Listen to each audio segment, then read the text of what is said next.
Supreme કોર્ટે કડક આદેશ આપ્યો છે કે જો ખતરનાક અને બીમાર કૂતરાઓ હોય તો એમને ઇન્જેક્શન આપીને મારી નાખો।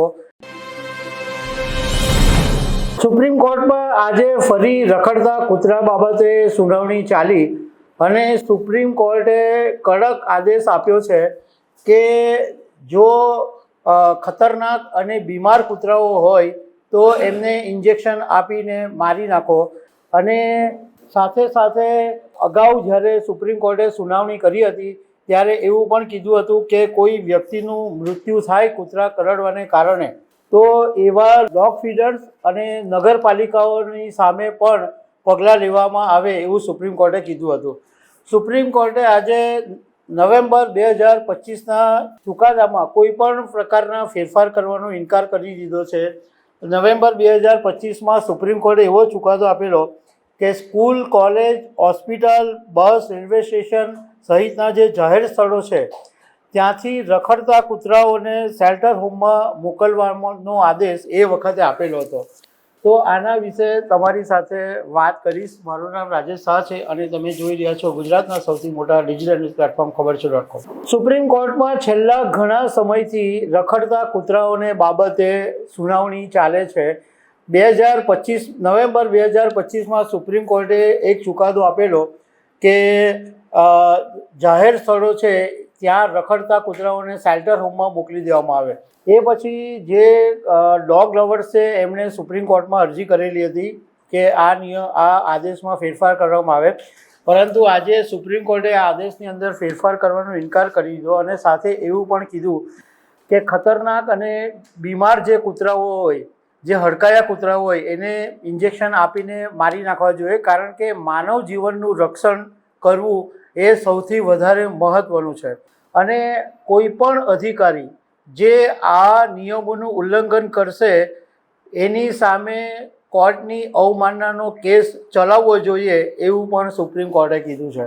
સુપ્રીમ કોર્ટે એવું કીધું કે બંધારણ એવા સમાજની કલ્પના નથી કરતું જેમાં બાળકો અને વૃદ્ધો પોતાની શારીરિક શક્તિ અને નસીબના આધારે જીવવું પડે। ગરિમા સાથે જીવન જીવવાના અધિકારમાં કૂતરાનો ડર કે જોખમ વિના મુક્તપણે જીવવાનો અધિકાર પણ સામેલ છે।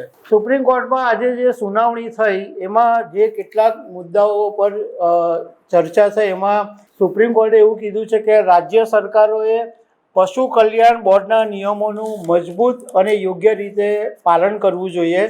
દરેક જિલ્લાની અંદર ઓછામાં ઓછું એક એનિમલ બર્થ કંટ્રોલ સેન્ટર બનાવવું જોઈએ અને કોઈ ગીચ વસ્તીવાળો વિસ્તાર હોય તો ત્યાં એનિમલ બર્થ કંટ્રોલ સેન્ટરની સંખ્યા વધારી શકાય છે। હડકવા વિરોધી જે રસી છે એ પૂરતા પ્રમાણમાં મળી રહે એ સુનિશ્ચિત તંત્રએ કરવું પડશે। કોર્ટના આદેશોનું જે મ્યુનિસિપલ કર્મચારીઓ કે અધિકારીઓ પાલન કરતા હોય એમને કાનૂની રક્ષણ મળવું જોઈએ, એમની સામે FIR અથવા બળજબરી નહીં થવી જોઈએ। હવે તમને એ વાતનું ધ્યાન આપી દઉં કે આ વાત તમારે ખાસ ધ્યાનમાં રાખવા જેવી છે કે અગાઉ સુપ્રીમ કોર્ટે એવું કીધું હતું કે રખડતા કૂતરાઓને કારણે કોઈ વ્યક્તિને ઈજા થાય અથવા કોઈ વ્યક્તિનું મૃત્યુ થાય છે તો નગરપાલિકા અને ડોગ ફીડર્સની આની અંદર જવાબદારી નક્કી થશે। સુપ્રીમ કોર્ટે આજે એવું પણ કીધું કે સરકાર કેમ તમાશો જોઈ રહી છે એ નવાઈ લાગે છે, કારણ કે અહીંયા તો જંગલ રાજ હોય એવું લાગી રહ્યું છે। રખડતા કૂતરા બાબતે આખા દેશની અંદર મતાંતરો ચાલે છે। ઘણા બધા જે પ્રાણી પ્રેમીઓ હોય છે, જે ડોગ લવર્સ હોય છે, એ લોકો આનો વિરોધ કરે છે કે કૂતરાઓને શેલ્ટર હોમમાં મોકલી આપવા જોઈએ। એ લોકો કૂતરાઓને પણ એક જીવવાનો અધિકાર છે એવી દલીલ કરતા રહે છે, પરંતુ એની સામે એક બીજો પ્રશ્ન એ પણ છે કે રખડતા કૂતરાઓને કારણે અકસ્માતની સંખ્યા પણ વધે છે અને ઘણા બધા નિર્દોષ લોકોના મોત પણ થઈ જાય છે અને હડકવા કૂતરાઓને કારણે ઘણા બધા લોકો જીવ બચાવી નથી શકતા। સુપ્રીમ કોર્ટે આજે નેશનલ હાઈવે ઓથોરિટીને પણ આદેશ આપ્યો છે કે હાઈવે પર જે રખડતા કૂતરા છે એને નિકાલ કરવાની જવાબદારી નેશનલ હાઈવે ઓથોરિટી ઓફ ઇન્ડિયાની છે। તો દર્શક મિત્રો, આવી અનેક વાતો સાથે અમે તમને મળતા રહીશું। આભાર।